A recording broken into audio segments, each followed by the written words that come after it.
Good morning Hanna. Good morning. Hi Hanna വക്കീൽ happy അല്ലേ? മുട്ടായി. ഹന്ന ഹലോ വനജ വക്കീൽ ഹാപ്പി അല്ലേ? മുട്ടായി മുട്ടായി. നീ മുടങ്ങാണ്ട് കോടതിയിൽ ഹാജരുണ്ടല്ലോ, എന്തേലും കിട്ടുണ്ടോടി? ഒരു കമ്മീഷൻ പോലും കിട്ടണില്ലേ ചേച്ചി? എന്നാ ഏയ് ഞാൻ കൃത്യമായിട്ട് കോടതിയിൽ വന്നില്ലെങ്കിലേ എപ്പ പിടിച്ച് കെട്ടിച്ചെന്ന് ചോദിച്ചാൽ മതി. എന്തായി നിന്റെ BSNL എഞ്ചിനീയറിന്റെ കാര്യം? ആള് മോഹിച്ച് നടക്കത്തേ ഉള്ളൂ. നീ വീട്ടിലെന്താ പറഞ്ഞത്? അയാൾക്ക് നല്ല കഷിൻ്റെ ഉണ്ടെന്ന്. എടി നീ ഒന്ന് പ്രാക്ടിക്കലാവും. ഈ ട്യൂഷനും പഠിപ്പിച്ച് കിട്ടുന്ന കാശും കൊണ്ട് വക്കീലാന്ന് പറഞ്ഞ് നടന്ന് മടുത്തില്ല നിനക്ക്? ചെമ്പകമാൾ വധക്കേസിലെ പ്രതി അജയനെ കോട്ടയം ഡിസ്ട്രിക്ട് ആൻഡ് സെഷൻസ് കോടതിയിൽ ഇന്ന് ഹാജരാക്കുന്നു.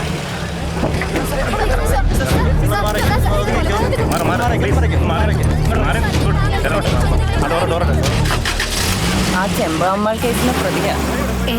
അത് തുടങ്ങിയോ? ഈ കേസിലെ Santhosh Narayanan sir special prosecutor ആവാന്നാ കേട്ടത്. അതുകൊണ്ടാണ് എന്നോട് ഇവിടെ ഒന്ന് നിൽക്കാൻ പറഞ്ഞ. സന്തോഷ് സാറ് എന്നെ പറ്റി ചോദിക്കാറുണ്ടോ? പിന്നെ നിന്നെ പറ്റിയല്ലേ എടി, നിന്നെ പോലെ എത്ര എണ്ണം സാറിന്റെ പിന്നാലെ ജൂനിയർ ആവാൻ വേണ്ടി നടക്കണ്ടെന്ന് എനിക്കറിയൂ. പിന്നെ ആ വാശിയും പിടിച്ചിറങ്ങി പോന്ന നിന്നെ പറ്റി ചോദിക്കാൻ. ഒന്ന് പോടി. ഞാൻ ഗുമസ്തപ്പണി ചെയ്യാൻ വേണ്ടിയിട്ടല്ല സന്നദ്ധ എടുത്തത്. എനിക്ക് അങ്ങനത്തെ ഒരു വക്കീലാവുകയും വേണ്ട.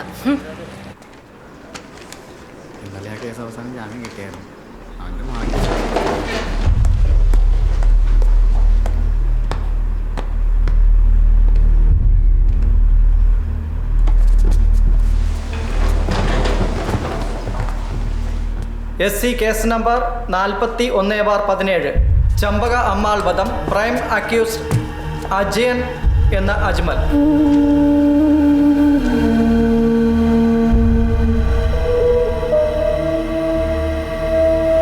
ചമ്പകമാൾ കേസല്ലേ? യേശുരാണ്. മാരാനിത് മുഴുവൻ നടത്തോ അതോ വിട്ടേച്ച് പോവോ?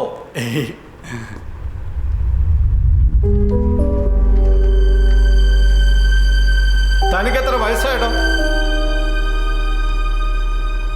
എന്താ തന്റെ പ്രായം അറിയില്ലേ?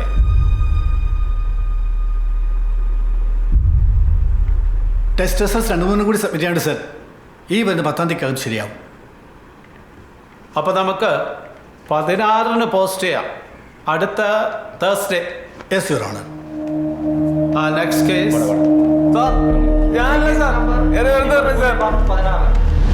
ചെയ്തിട്ടില്ല സാറേ. അത് ചെയ്തതിന് പുറത്തുണ്ട് സാറേ.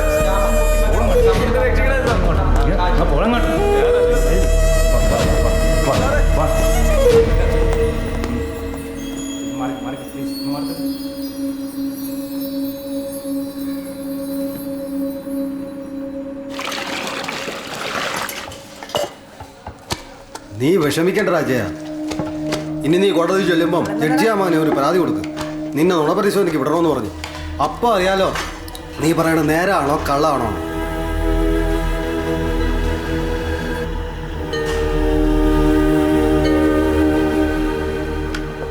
SC കേസ് നമ്പർ 41/17 അജയൻ എന്ന അജ്മൽ. മാരാര് മുങ്ങിയോ? റിപ്പോർട്ടുകളെല്ലാം സബ്മിറ്റ് ചെയ്തിട്ടുണ്ട് സർ. സ്പെഷ്യൽ പ്രോസിക്യൂട്ടറെ വെച്ചല്ലേ? Yes sir. ഓക്കെ സാർ ഞാനൊന്നും ചെയ്തിട്ടില്ല സാർ. ഞാനല്ല സാർ അത് ചെയ്തത്. സാർ രക്ഷിക്കണം സാർ. സാർ രക്ഷിക്കണം സാർ. അതെങ്കിൽ വാങ്ങിച്ച കോടതി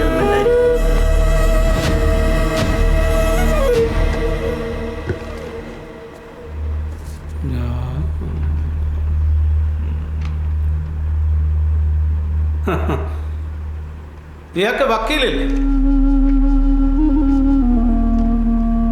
കോടതി വക്കീലിനെ ഏർപ്പാടാക്കി തരണോ?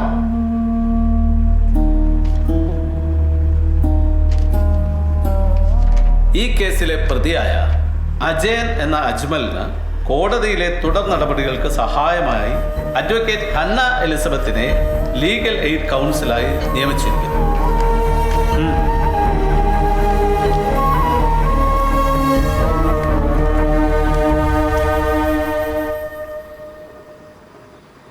എന്താ ആ ലീഗൽ എയ്ഡ് കൗൺസിൽ വേണ്ട നോക്കാണോ?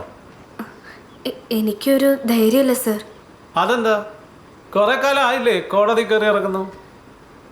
ചില കാര്യങ്ങൾ ചെയ്യേണ്ട സമയത്ത് ചെയ്യണം. എന്താ പറ്റില്ല എന്നുണ്ടോ? അത് വലിയ കൊലപാതക കേസൊക്കെ അല്ലേ സർ. അതുകൊണ്ട് ഞാൻ എൻ്റെ കോടതിയിൽ തന്നെ പോലെ കൃത്യമായിട്ട് ഹാജരാകുന്ന അഡ്വക്കേറ്റ് വേറെ ഇല്ല. പഠിക്കാൻ താല്പര്യമുണ്ടെന്നുള്ള വിചാരം കൊണ്ടാണ് തന്നെ ഇത് ഏൽപ്പിക്കാൻ തീരുമാനിച്ചത്. പക്ഷേ സർ, അയാൾ എന്നെ കൊന്നതെന്ന് കൊല ചെയ്തത് ആരാണെന്നൊക്കെ ട്രയൽ കഴിഞ്ഞല്ലേ തീരുമാനിക്കാൻ പറ്റൂ. ഒരു കേസിൽ നീതി നടപ്പാക്കാൻ വേണ്ടി കോടതിയെ സഹായിക്കുക എന്നുള്ളതാണ് വക്കീലിൻ്റെ പണി. തനിക്ക് ആ പണി നന്നായി ചെയ്യാൻ പറ്റും എന്നുള്ളത് കൊണ്ടാണ് തന്നെ അത് ഏൽപ്പിക്കാമെന്ന് വിചാരിച്ചത്. അല്ലാതെ തന്നോട് സ്പെഷ്യൽ ഫേവറൊന്നുമില്ല. മനസ്സിലാവുന്നുണ്ടോ? ആ പോക്കോ.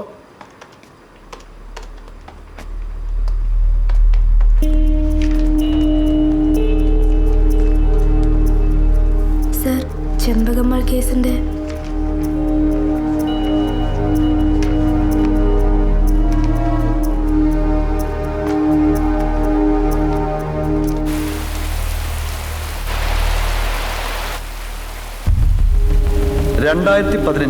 ജൂൺ മാസം 18-ാം തീയതി അർദ്ധരാത്രി 12:30 മണിക്ക് പ്രതി അജയൻ എന്ന അജ്മൽ എന്നയാൾ കവർച്ച നടത്തണമെന്നുള്ള ഉദ്ദേശത്തോടും കരുതലോടും കൂടി മുരുക കാറ്ററിംഗ് എന്ന സ്ഥാപനം നടത്തുന്നവരുമായ ചെമ്പകം എന്ന സ്ത്രീ ഒറ്റയ്ക്ക് താമസിച്ചു വരുന്നതുമായ ഓടിട്ട വീടിന്റെ മേൽക്കൂരയിലേക്ക്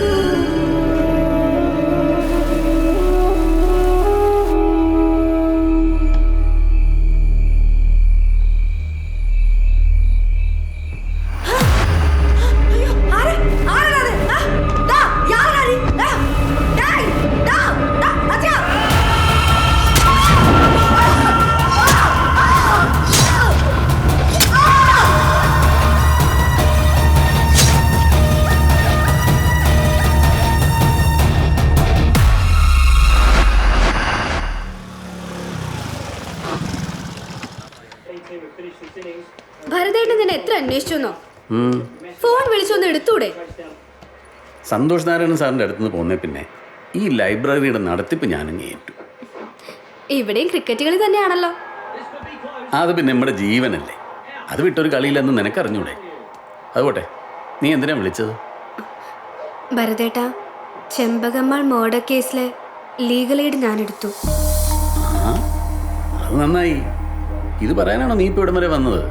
അല്ല, ആദ്യമായിട്ടൊരു കേസ് വാദിക്കാൻ പോവല്ലേ. ആ, എന്നെ സപ്പോർട്ട് ചെയ്യാൻ വേറെ ആരോ ഉള്ളേ? നീ ആ കളി കണ്ടോ? ഇതില് ഒരു ബോളർ ചിലപ്പോൾ എല്ലാ ബോളും വിക്കറ്റ് കിട്ടാൻ വേണ്ടിയിട്ടല്ല എറിയുന്നത്. അതെപ്പോഴോ വരാനിരിക്കുന്ന ഒരു വിക്കറ്റ് ടേക്കിംഗ് ബോളിന് വേണ്ടിയിട്ടുള്ള കളമൊരുക്കലാണ്. മനസ്സിലായി? അതായത് ഇത് നീ എറിയാൻ പോകുന്ന ആദ്യത്തെ ബോളാണ്.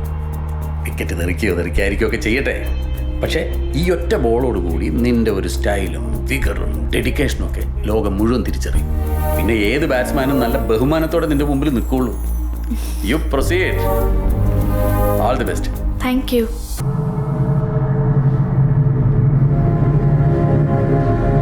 അജയ,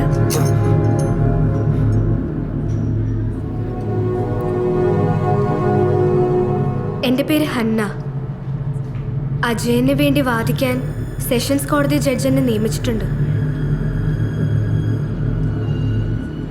എൻ്റെ കയ്യിൽ വക്കീലിന് തന്നെ ഫീസൊന്നുമില്ല. ഇയാളെ ഫീസൊന്നും തരണ്ട, അത് കോടതി തന്നോളൂ. കോടതി തരുന്ന കാശ് കൊണ്ട് വാദിച്ച കോടതി പറയുന്നൊക്കെ ചെയ്യേണ്ടി വരില്ലേ? എന്നെ തൂക്കിക്കൊല്ലാനാണ് കോടതി പറയുന്നതെങ്കിലും എനിക്കാരും വിശ്വാസമില്ല. ഞാൻ കണ്ട എല്ലാവരും എന്നെ ഉപദ്രവിച്ചിട്ടേ ഉള്ളൂ. എന്നോട് ഇത്രയെങ്കിലും സ്നേഹമായിട്ട് പെരുമാറിയിട്ടുള്ളൂ ആ ചെമ്പമ്മള. ഇപ്പൊ അതിന്റെ പേരില ഏറ്റവും വലിയ ഉപദ്രവം കിട്ടിയത്. അല്ല ജയ, ഇതിപ്പോ എന്താ പറ്റിയേ? ആശുപത്രി കിടക്കാൻ?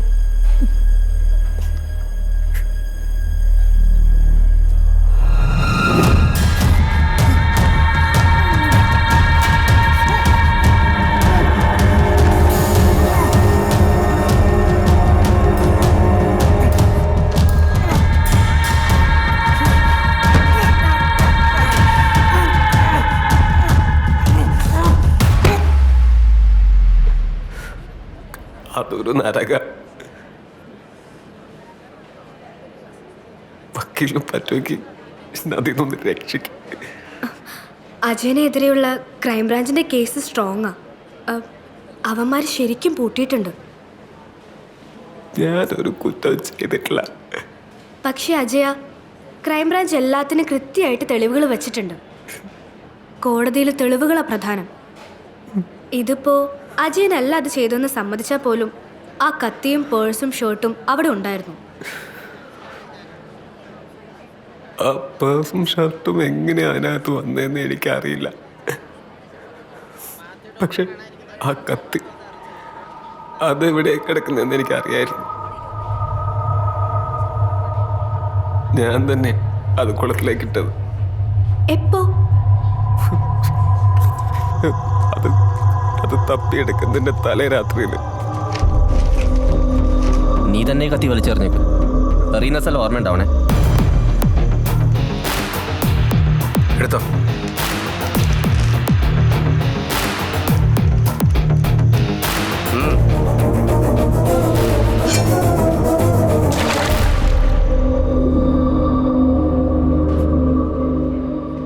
അപ്പൊ പിന്നെ അജയൻ എന്തിനാ ചെമ്പകമാളെ കൊന്ന കാര്യം സമ്മതിച്ചേ? വക്കീലിനെ അറിയാൻ പാടില്ല എന്നിട്ടാ. എനിക്ക് കിട്ടിയ മാതിരി ഇടി കിട്ടിയ ശമ്പകമാലിനല്ല, ഇന്ദിരാഗാന്ധിനെ കൊന്നത് പോലും നമ്മളാണെന്ന് സമ്മതിച്ചോ?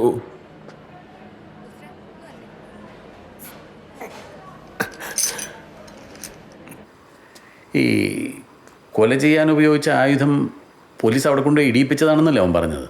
ആ, 1 വർഷം കഴിഞ്ഞ് കേസ് അന്വേഷിക്കാൻ ചെല്ലുമ്പോ ഒറിജിനൽ കത്തി കിട്ടിക്കൊള്ളണമെന്നില്ലല്ലോ. നിനക്കൊരു കാര്യം അറിയോ? ഇപ്പോൾ ഒരു സ്ഥലത്തൊരു സംഭവം നടന്നു. പോലീസുകാർ ആ കേസ് അന്വേഷിച്ച് അവർക്ക് കിട്ടുന്ന വിവരങ്ങൾ വെച്ച് അവരൊരു സ്റ്റോറി ഉണ്ടാക്കി അതായിരിക്കും കോടതിയിൽ പ്രസന്റ് ചെയ്യാൻ. നമ്മളും അതേ പോലീസുകാർ സഞ്ചരിച്ച വഴിയിലൂടെ സഞ്ചരിച്ച് അതേ സ്റ്റോറി വെരിഫൈ അല്ലേ വേണ്ടത്. നമ്മൾ സ്വതന്ത്രമായൊരു വഴിയിലൂടെ യാത്ര ചെയ്ത് നമ്മുടെ കണ്ടെത്തലുകൾ വെച്ച് നമ്മളൊരു സ്റ്റോറി ക്രിയേറ്റ് ചെയ്യണം. അത് പരമാവധി മനുഷ്യത്വപരവും സത്യസന്ധവും ആയിരിക്കണം. അതായിരിക്കണം ഒരു വക്കീലിന്റെ നീതി. അങ്ങനെ നിന്റെ കണ്ടെത്തലുകൾ വെച്ച് നീ ക്രിയേറ്റ് ചെയ്ത സ്റ്റോറി കൊണ്ട് വേണം നീ കോടതിയിൽ ഡിഫെൻഡ് ചെയ്യാൻ. അല്ല ഭരതേട്ടാ, ഇതിപ്പോ അവൻ തന്നെയാണ് ഇത് ചെയ്തതെങ്കിൽ നമ്മൾ നുണ പറഞ്ഞ ഒരു കൊലപാതകയെ രക്ഷപ്പെടുത്താൻ. ആവില്ല. നീ കോടതിയിൽ നുണ പറയല്ലോ. നീ കണ്ടെത്തിയ സത്യങ്ങൾ ഉപയോഗിച്ചിട്ടാണ് നീ നിന്റെ സ്റ്റോറി ക്രിയേറ്റ് ചെയ്തത്. നിനക്ക് ഉറപ്പില്ലാത്ത ഒന്നും നീ കോടതിയിൽ പ്രസന്റ് ചെയ്യരുത്. ബാക്കിയൊക്കെ ജഡ്ജിയുടെ ഡിസ്ക്രിപ്ഷൻ വിട്.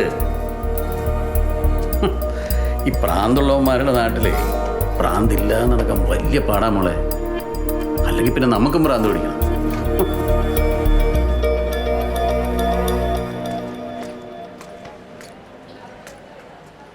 സർ, അജയനൊന്ന് കാണാൻ. തലേ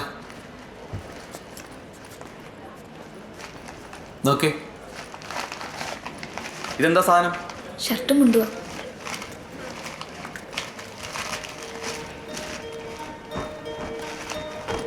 കയറിക്കോ, പെട്ടെന്ന് വേണം, അല്ല ഞങ്ങൾക്ക് പണിയാക്കണ്ട.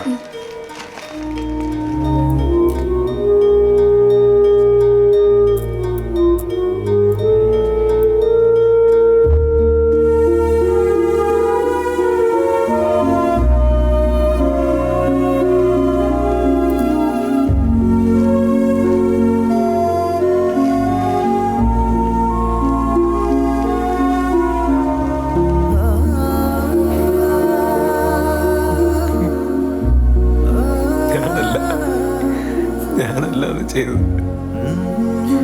എനിക്കറിയാം.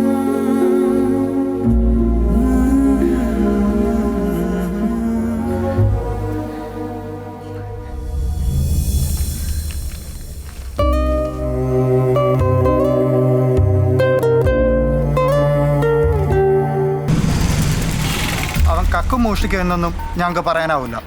പക്ഷേ അവനാണോ ചെമ്പമ്മളെ കൊന്നെന്ന് പോലീസുകാരെ ചോദിച്ചാൽ അല്ലെന്ന് പറയാൻ നമുക്ക് പറ്റില്ല. കാരണം അവൻ അതും ചെയ്യും, അതിനപ്പുറവും ചെയ്യും.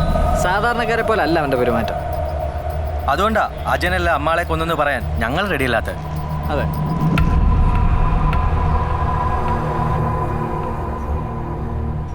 ഇന്ന് ഉച്ച കഴിഞ്ഞ് എന്നെ ജയിലിലേക്ക് കൊണ്ടുപോകും. മുറിവൊക്കെ നന്നായിട്ട് ഉണങ്ങിയോ? പുറത്തെ മുറിവൊക്കെ ഉണങ്ങിയിട്ട് എന്താ കാര്യം?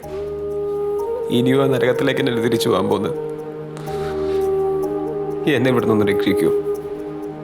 ഇപ്പം അത് ചെയ്യാൻ പറ്റിയില്ലെങ്കിൽ പിന്നെ ഞാൻ ഉണ്ടാവില്ല. അങ്ങനെയൊന്നും ആലോചിക്കല്ലേ അജയ. അജയൻ ചെമ്പകമ്മാളുമായിട്ട് നല്ല അടുപ്പുണ്ടായിരുന്ന ആളല്ലേ. അത് ചെയ്തത് ആരാ എന്നുള്ളതിന് എന്തെങ്കിലും ഒരു സംശയം? എനിക്കറിയില്ല. അവരോട് ദേഷ്യമുള്ള ആരെങ്കിലും വരുമോ, വിളിക്കോ, എന്തെങ്കിലും?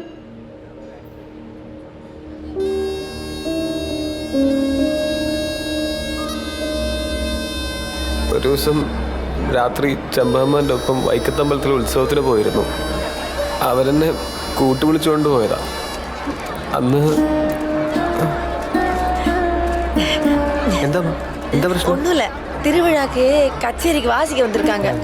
எங்கள் ஊர் ஆளுங்க தான். ஃபோனில் நம்பர் கொஞ்சம் குத்தி தரியா, கண்ணாடி எடுத்துகிட்டு வரல.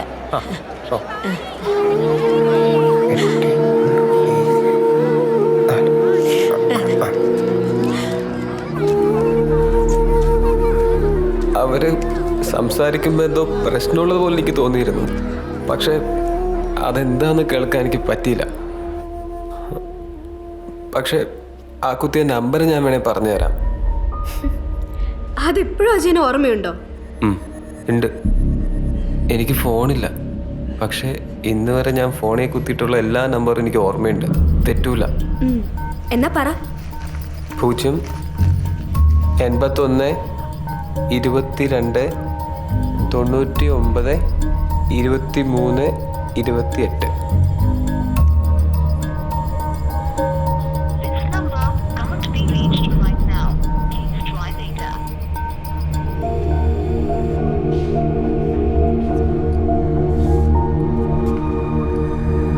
ഞാൻ പിന്നെ വരാം. അജയന് ഈ അജ്മൽ എന്നൊരു പേരെങ്ങനെ കിട്ടിയേ? എനിക്ക് അങ്ങനെ ഒരു പേരൊന്നുമില്ല. എന്നെ ആരും അങ്ങനെ വിളിച്ചിട്ടുമില്ല. ശരി.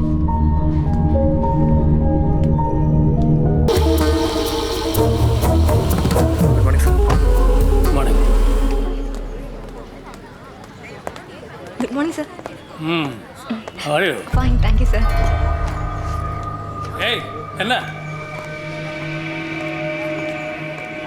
എന്താടോ വലിയ വക്കീലൊക്കെ ആയപ്പോൾ നമ്മളൊക്കെ വിളിച്ചാൽ ഒന്ന് തിരിഞ്ഞു നോക്കാൻ പോലും ഒരു മടി? സോറി സർ, ഞാൻ കണ്ടില്ല. കാണില്ല? കുറച്ചു കാലം കൂടെ നിന്നോട്ടൊന്ന് യായിച്ചു നടന്ന കാലം കഴിഞ്ഞല്ലോ. ഞാൻ പോയിക്കോട്ടെ സർ. നിക്ക് ചോദിക്കട്ടെ, താൻ എനിക്കൊരു സാധനം തരാനുണ്ടല്ലോ. എന്താ? എൻ്റെ ഓഫീസിൽ നിന്ന് താൻ എടുത്തുകൊണ്ട് പോയ പുസ്തകം, സിൻഡ്രി ബാങ്ക്സിൻ്റെ ക്രിമിനൽ ജസ്റ്റിസ് എത്തിക്സ്. സാർ, ഞാനല്ലത് എടുത്തേന്നു പറഞ്ഞതല്ലേ? മോളെ, ആ പുസ്തകത്തിൻ്റെ വില 6000 രൂപയാണ്. അതുപോട്ടെ, പുസ്തകം പോയതിലല്ല എൻ്റെ വിഷമം. എൻ്റെ കൂടെ ജൂനിയറായിട്ട് നിന്ന ഒരു കുട്ടി ഇതുപോലെ സ്റ്റീലിംഗ് ബിഹേവിയർ കാണിച്ചത് എനിക്ക് ഉൾക്കൊള്ളാൻ പറ്റില്ല. It's okay. പുസ്തകമല്ലേ മോട്ടിച്ചത്, സാരല്ല. ക്യൂരിയസ് ആയ കുട്ടികൾ ചിലപ്പോൾ അതൊക്കെ ചെയ്യും. ഞാനതങ്ങ് ക്ഷമിച്ചു. Anyway, welcome to the battle of truth.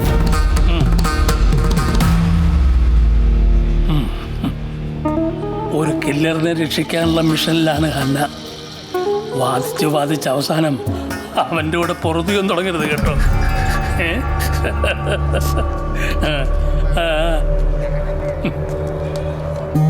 SC case number 41/17 Champaka Ammal വധക്കേസ്. അക്യൂസ് അജയൻ എന്ന അജ്മൽ.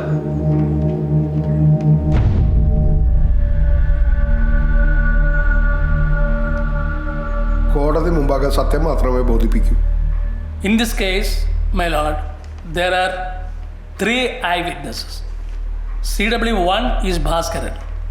ചമ്പകമ്മാളുടെ കൊലപാതകത്തിന് ശേഷം പ്രതി ആ വീട്ടിൽ നിന്ന് ഇറങ്ങി വരുന്നത് കണ്ടയാളാണ് Bhaskaran.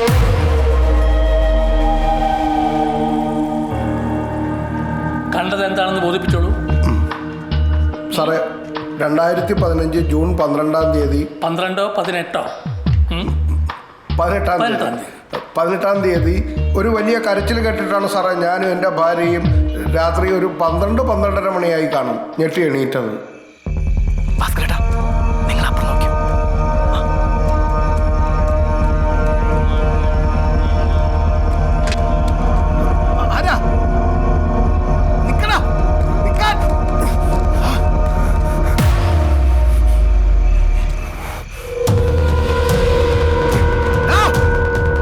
Your Honor.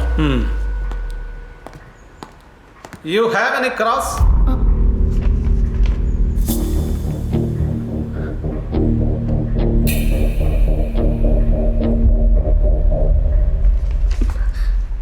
Yes your honour.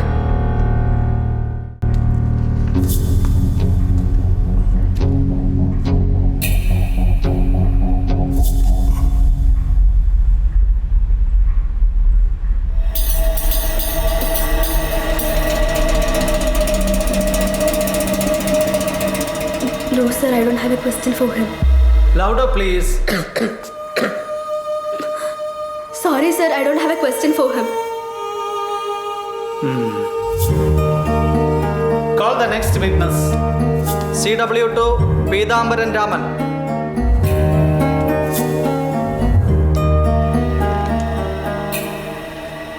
കോടതി മുമ്പാകെ സത്യം മാത്രമേ ബോധിപ്പിക്കൂ. കോടതി മുമ്പാകെ സത്യം മാത്രമേ ബോധിപ്പിക്കൂ. പീതാംബരൻ, ബഹുമാനപ്പെട്ട കോടതി മുമ്പാകെ എന്താണ് സംഭവിച്ചത് എന്ന് ബോധിപ്പിച്ചുള്ളൂ. സാറേ, ഞാൻ ഒരു ഓട്ടോറിക്ഷ ഡ്രൈവറാണ്. ആയ്മ വെട്ടി അന്ന് രാത്രി ഒരു 12 മണിയായപ്പോൾ എനിക്കൊരു ഓട്ടം നമ്മുടെ ചെമ്പിലേക്ക് കിട്ടിയായിരുന്നു. ഓട്ടം കഴിഞ്ഞ് തിരിച്ചു വരുമ്പോൾ നമ്മുടെ പാലം ഷാപ്പിൻ്റെ അടുത്ത് എത്തിയപ്പോഴത്തേക്കും എൻ്റെ വണ്ടി ഓട്ടോറിക്ഷ പെട്ടെന്ന് കേടായി. എന്തു പറ്റി ചേട്ടാ? ഒന്നും പറയണ്ട, നട്ടപ്പാരാക്കി പണി കിട്ടി മോനെ. ഒന്ന് തള്ളി തരും. അതെന്താ ചേട്ടാ? ഒരു മിനിറ്റ്. എന്താ ഈ പാതിരാത്രിയിൽ എണിയൊക്കെ ആയിട്ട്? ഇവിടെ ഇത്തിരി കേബിളിന്റെ പണി ഉണ്ടെന്നേ. രാത്രി ഫുട്ബോൾ കാണുന്നവരെ കൊണ്ട് ഒരു രക്ഷയില്ല. നമ്മളെ കിടത്തി ഉറക്കൂലെന്നേ. കിട്ടിയ പോലെ. ശരി ചേട്ടാ. Okay okay.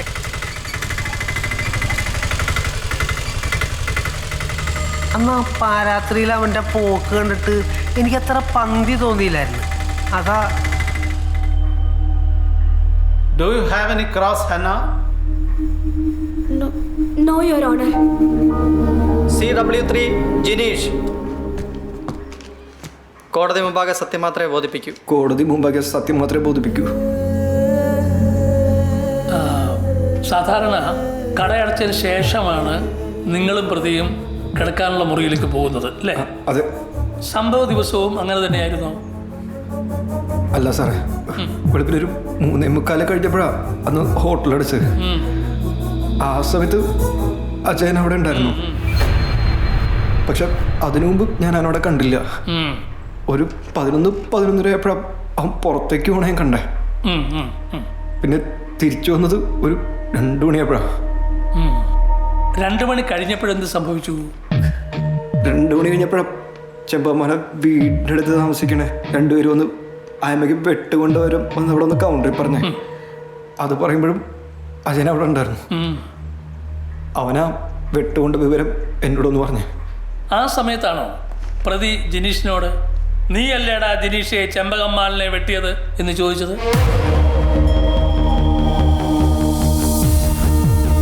ചോദിച്ച കേട്ടില്ലേ? നിങ്ങൾ പോലീസിന് കൊടുത്ത മൊഴിയിൽ രേഖപ്പെടുത്തിയിട്ടുണ്ട്.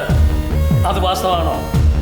അജയൻ തന്നോട് ആ സമയത്ത് അങ്ങനെ ചോദിച്ചിരുന്നോ? അതോ പോലീസുകാർ വെറുതെ അവരുടെ ഭാവനയ്ക്ക് എഴുതി ചേർത്തതാണ്? കോടതിയിൽ സത്യം മാത്രമേ ബോധിപ്പിക്കാവൂ. താൻ പറഞ്ഞതാണോ? പറഞ്ഞ ഞാൻ അങ്ങനെ ചോദിച്ചിട്ടില്ല. Sir.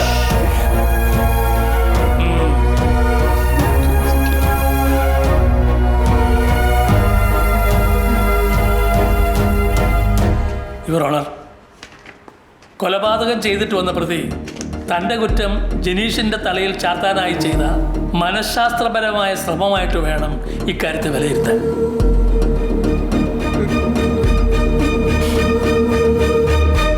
Do you have any cross? No, sir.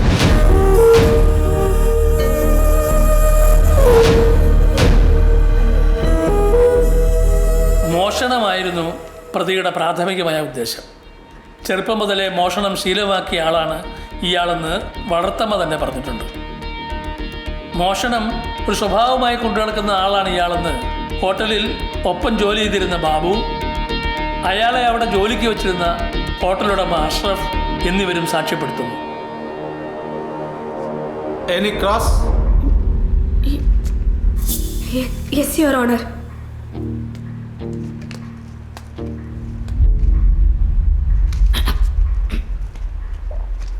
നോക്കൂ അഷ്റഫ്, ചെമ്പകമ്മാൾക്ക് വെട്ടുകൊണ്ട കാര്യം നിങ്ങൾ അറിഞ്ഞത് ഭാസ്കരനും സാദിക്കും വന്ന് പറഞ്ഞപ്പോഴാണെന്ന് പറഞ്ഞു. പോലീസ് പറയുന്നത് അനുസരിച്ച് പ്രതി കൊലപാതകം നടത്തി കത്തി കുളത്തിൽ വലിച്ചെറിഞ്ഞ് ശരീരം മുഴുവൻ വൃത്തിയാക്കി താമസിക്കുന്ന മുറിയിൽ തൻ്റെ ഷർട്ട് ഒളിപ്പിച്ച് വെച്ചിട്ടാണ് നിങ്ങളുടെ മുന്നിൽ വന്നത് എന്നാണ്.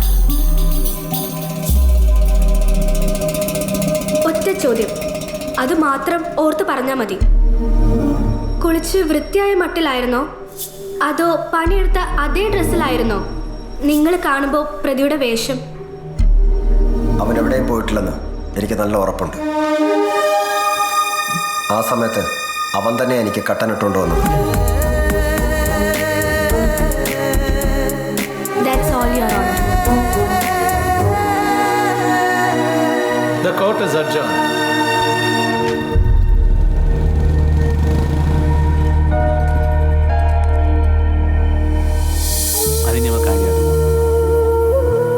സാർ, ഞാൻ എൻ്റെ അമ്മയൊന്ന് കണ്ട് സംസാരിച്ചോട്ടെ. ചെല്ലേ മേഡം. അമ്മേ, ഇനി എന്തിനാ ഇവിടെ നിൽക്കുന്നത്? അജീപ്പോ കാറോട്ട് അമ്മ, ഞാനൊന്നും ചെയ്യൂല അമ്മേ. പോലീസുകാർ വീട്ടിൽ വന്ന് പറഞ്ഞു നീ എന്താ ചെയ്തതെന്ന്. അങ്ങോട്ട് പോ. അമ്മയോടൊന്നും പറയുന്നേ ചേച്ചി, ഞാനൊന്നും ചെയ്യൂല. നിന്നെ ഞങ്ങൾ ഇങ്ങനെയൊന്നും അല്ലല്ലോ വളർത്തിയത്. എന്നിട്ടും നീ ഇങ്ങനെ ചെയ്തില്ലേ അജയ? അമ്മയ്ക്കും വിഷമം ഉണ്ടാവില്ലേ? എന്നാ ഞങ്ങൾ വരട്ടെ.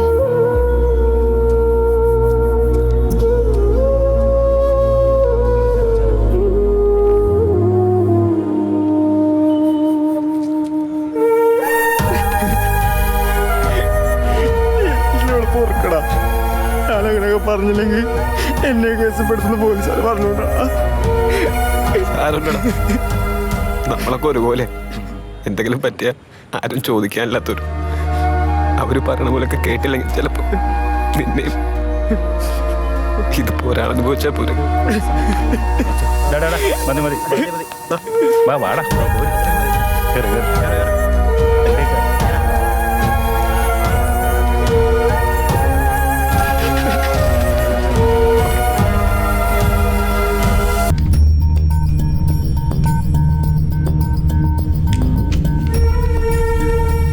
ഇത് നോക്ക് സതീഷേ, ഈ നമ്പർ ഹോൾഡറിന്റെ ഡീറ്റെയിൽസ് ഒന്ന് എടുത്തു തരുമോ? ബുദ്ധിമുട്ടാവില്ലെങ്കിൽ. ഏയ് അതിനെന്താ ഹന്ന, ഹന്ന നാളെ ഉച്ചയ്ക്കൊന്ന് വിളിച്ചാൽ മതി, ഞാൻ നാളെ എടുത്തു വെച്ചേക്കാം. Thank you so much. ശരി.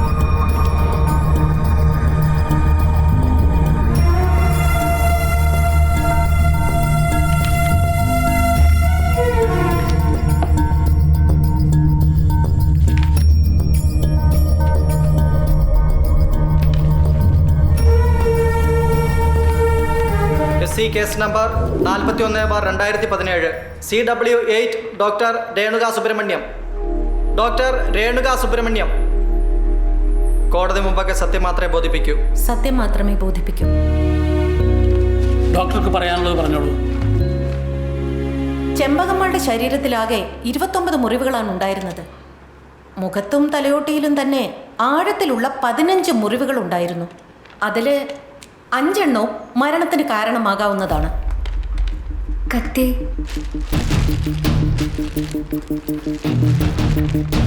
ഡോക്ടർ, 8 സെന്റിമീറ്റർ വരെ ആഴമുള്ള മുറിവുകൾ ചെമ്പകമ്മാളുടെ തലയോട്ടിയിൽ തന്നെ ഉണ്ടായിരുന്നു എന്നാണ് പോസ്റ്റ്മോർട്ടം റിപ്പോർട്ടിൽ പറയുന്നത്. ഇതാണ് ക്രൈംബ്രാഞ്ച് MO1 ആയി കോടതിയിൽ സമർപ്പിച്ചിരിക്കുന്ന കത്തി. ഇതിന്റെ ആകെ നീളം 50 സെന്റിമീറ്റർ ആണ്. ഈ കത്തി വെച്ച് ഡോക്ടർ പറഞ്ഞ പോലുള്ള മുറിവുകൾ ഉണ്ടാക്കാൻ പറ്റുമോ? പറ്റും. നീളം മാത്രമല്ല, ഇതിന് നല്ല വെയിറ്റും ഉണ്ട്. എത്ര പവറിലാണ് ഒരാൾ വെട്ടുന്നത് എന്നതും ഒരു വലിയ ഫാക്ടറാണ്. ആ മുറിവിന്റെ അളവ് ഡോക്ടർ തന്നെ രേഖപ്പെടുത്തിയിരിക്കുന്നത് 10x3 സെന്റിമീറ്റർ എന്നാണ്. ഈ കത്തിയുടെ ഡയമെൻഷനേക്കാൾ വലിപ്പമുള്ള മുറിവുകൾ എങ്ങനെയാണ് ഡോക്ടർ ഒരാൾക്ക് ഉണ്ടാക്കാനാവുക? 2-3 തവണ ആ മുറിവിൽ തന്നെ അയാൾ വെട്ടിയിട്ടുണ്ടാവാം. കൃത്യമായിട്ട് അങ്ങനെയൊന്നും പറയാൻ പറ്റില്ല. അന്ന, വെറുതെ ഡോക്ടറെ കൺഫ്യൂഷൻ ആക്കാൻ നോക്കണ്ട. May kindly be noted your honour. ആ കത്തിയുടെ അറ്റം വളഞ്ഞിരിക്കുന്നതാണ്. പോസ്റ്റ്മോർട്ടത്തിൽ ചെമ്പകമ്മളുടെ ശരീരത്തിൽ 4ഓളം ഭാഗങ്ങളിൽ എൽ ഷേപ്പ് മുറിവുകളുണ്ട്. ഡോക്ടർ, ആ കത്തി കൊണ്ട് അത്ര മുറിവ് ഉണ്ടാക്കാൻ പറ്റുമോ? Of course, L-shaped incisions can be made using this. That's all. Okay. Thank you.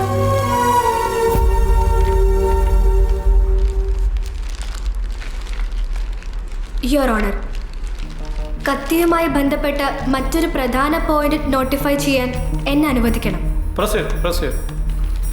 ഈ കത്തിയിൽ പ്രസിപ്പിറ്റൻ ടെസ്റ്റ് നടത്തിയിട്ടുണ്ട്. ഒരു വസ്തുവിൽ രക്തം പുരണ്ടിട്ടുണ്ടോ എന്ന് കണ്ടെത്തുന്ന കെമിക്കൽ ടെസ്റ്റാണത്. ആ റിപ്പോർട്ടിൽ പറയുന്നത് കത്തിയിൽ അല്പം പോലും രക്തക്കറ പുരണ്ടിട്ടില്ല എന്നാണ്. 29 വെട്ടി ഒരാളെ കൊല്ലാൻ ഉപയോഗിച്ച കത്തിയിൽ ഒരു തുള്ളി പോലും രക്തം പതിഞ്ഞിട്ടില്ല എന്ന് കെമിക്കൽ റിപ്പോർട്ട് പറയുന്നുവെങ്കിൽ എന്താണ് സാർ മനസ്സിലാക്കേണ്ടത്? ഈ കത്തിയല്ല കൊലപാതകത്തിന് ഉപയോഗിച്ചതെന്നല്ലേ? ദാറ്റ് മീൻസ് ഈ കത്തി പോലീസ് പർപ്പസ്ഫുള്ളി ക്രിയേറ്റ് ചെയ്ത എവിഡൻസ് ആണ്. ഒരു വർഷവും 4 മാസവും കഴിഞ്ഞാണ് ഈ കത്തി കുളത്തിൽ നിന്നും കണ്ടെടുക്കുന്നത്. ചെളി നിറഞ്ഞ ആ വലിയ അമ്പലക്കുളത്തിൽ അത്രയും കാലം പൂണ്ടു കിടന്ന കത്തിയിൽ ഏത് ഭീകര ടെസ്റ്റ് നടത്തിയാലും ബ്ലഡിന്റെ പ്രസൻസ് കണ്ടെത്താനാവില്ല. യുവർ ഓണർ, ഇന്റർനാഷണലി തന്നെ അക്സെപ്റ്റബിൾ ആയ ഒരു മെത്തേഡിനെയാണ് പ്രോസിക്യൂഷൻ വെല്ലുവിളിക്കുന്നത്. ഒരു വെല്ലുവിളിയില്ല യുവർ ഓണർ. ഈ കത്തി നന്നായി തുരുമ്പിച്ചിട്ടുണ്ട്. തുരുമ്പിക്കുമ്പോൾ മുമ്പ് പറ്റിപ്പിടിച്ചിരുന്ന ബ്ലഡ് സ്റ്റെയിൻ മുഴുവൻ ഇളകിപ്പോവും. ടെസ്റ്റിലൊന്നും അത് കണ്ടെത്താനാവില്ല. എൻ്റെ പഴയ അസിസ്റ്റൻ്റ് ഹന്നയോട് കുറച്ച് കെമിസ്ട്രി സീരിയസ് ആയിട്ട് പഠിച്ചിട്ട് വന്നിട്ട് കോടതിയിൽ വിഡിത്തം വിളമ്പിയാൽ മതിയെന്ന് ഒന്ന് പറയണം സർ. കേട്ടില്ലേ എന്നാ, താൻ കെമിസ്ട്രിക്ക് ഒരു ട്യൂഷൻ പോകുന്നത് നല്ലതായിരിക്കുമെന്നാണ് നമ്മുടെ BP പറയുന്നത്.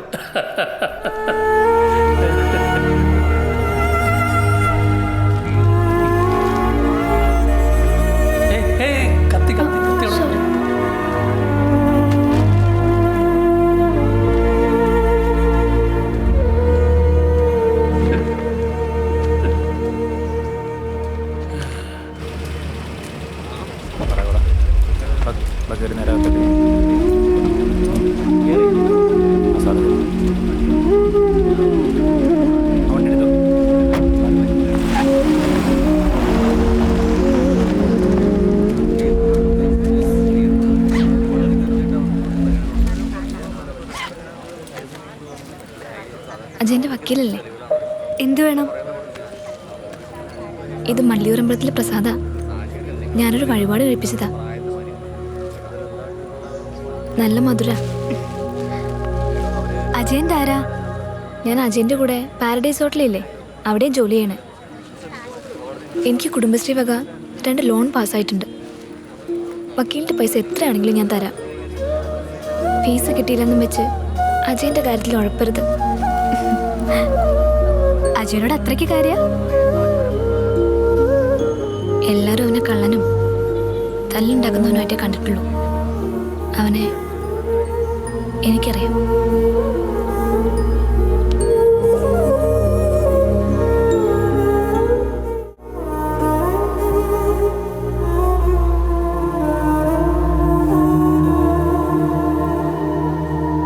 SC case number 41/2017 CW11 CI Praveen Kumar. Officer, ഇത് നിങ്ങൾ സീസ് ചെയ്ത പേഴ്സ് അല്ലേ? അതെ. ഇതിന്റെ നിറം ബ്ലാക്ക് ആണ്. ഇതിൽ ഐശ്വര്യ ജ്വല്ലറി എന്ന് എഴുതിയിട്ടുണ്ട്. എഴുതിയിട്ടുണ്ട്. യുവർ ഓണർ, ഇത് ഈ കേസിലെ പ്രതിയായ അജയന്റെ അലമാരയിൽ നിന്നും ക്രൈംബ്രാഞ്ച് കണ്ടെടുത്ത പേഴ്സ് ആണ്. പറയൂ ഓഫീസർ, നിങ്ങൾ ചെമ്പകമ്മാളുടെ വീട്ടിൽ നിന്ന് കണ്ടെടുത്ത പേഴ്സും ക്രൈംബ്രാഞ്ച് ഓഫീസേഴ്സ് പ്രതിയുടെ മുറിയിൽ നിന്ന് കണ്ടെത്തി ഹാജരാക്കിയ പേഴ്സും ഒന്നു തന്നെയല്ലേ? Officer, my question is genuine. മരിച്ച സ്ത്രീയുടെ വീട്ടിൽ നിന്ന് നിങ്ങൾ റിക്കവർ ചെയ്ത ഈ പേഴ്സ് 1 വർഷം കഴിഞ്ഞ് ക്രൈംബ്രാഞ്ച് എങ്ങനെയാണ് പ്രതിയുടെ മുറിയിൽ നിന്നും വീണ്ടും കണ്ടെടുത്തത്?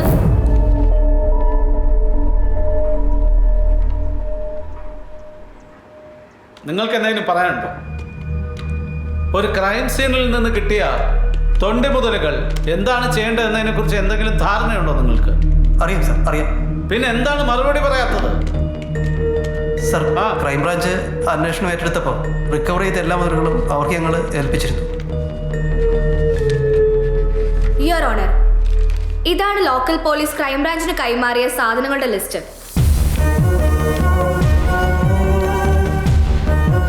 ഇതിൽ ഈ പേഴ്സണെ കുറിച്ച് എവിടെയും പറയുന്നില്ല.